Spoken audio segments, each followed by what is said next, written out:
Tila na ayos na ang napabalitang gusot noon ni Vice President Sara Duterte at House Speaker Martin Romualdez.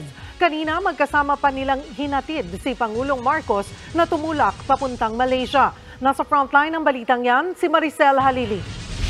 Isang araw matapos ang State of the Nation address, nasa Malaysia na ngayon si Pangulong Bongbong Marcos para sa kanyang 3 araw na state visit doon. Bago siya umalis kanina, halatang good mood ang Pangulo nang dumating sa Villamor Air Base. Sinalubong siya ni Vice President Sara Duterte at House Speaker Martin Romualdez. Nakipagbeso si PBBM kay Sara. Nang maglakad sila, kitang-kita naman ang closeness ni Duterte at Romualdez. Matatanda ang umugong noong Mayo ang umano'y hidwaan ng dalawa matapos ang usap-usapang kudeta sa liderato ng Kamara.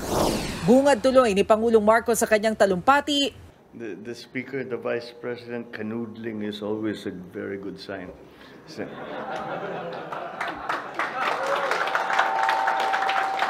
Sabi ng Pangulo, ang state visit ay tugon sa imbitasyon ng Hari ng Malaysia. Magkakaroon din siya ng meeting kay Malaysian Prime Minister Anwar Ibrahim.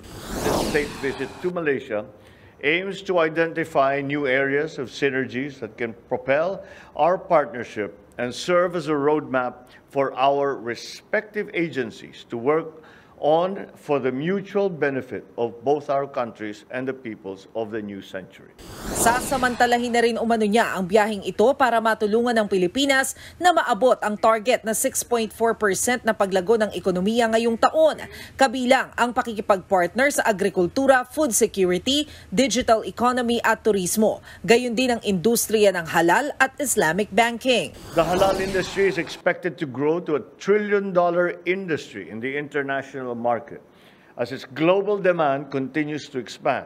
Makikipagpulong din si PBBM sa business group sa Malaysia. Nauna nang sinabi ng Department of Foreign Affairs na pwedeng gamitin ng Pangulo ang state visit na ito para hikayatin ng Malaysians na mamuhunan sa Pilipinas. Kasama na rito ang pagbida sa kakasabatas lang na Maharlika Investment Fund. We will build new bridges between our economies and create inroads to new ventures that will see our bilateral trade volumes and investments increase.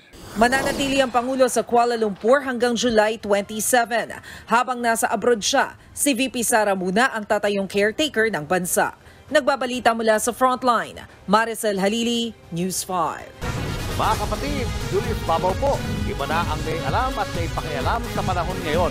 Huwag maging huli at maging una sa lahat ng balitaan. Mag-subscribe at mag-follow sa social media pages ng News 5.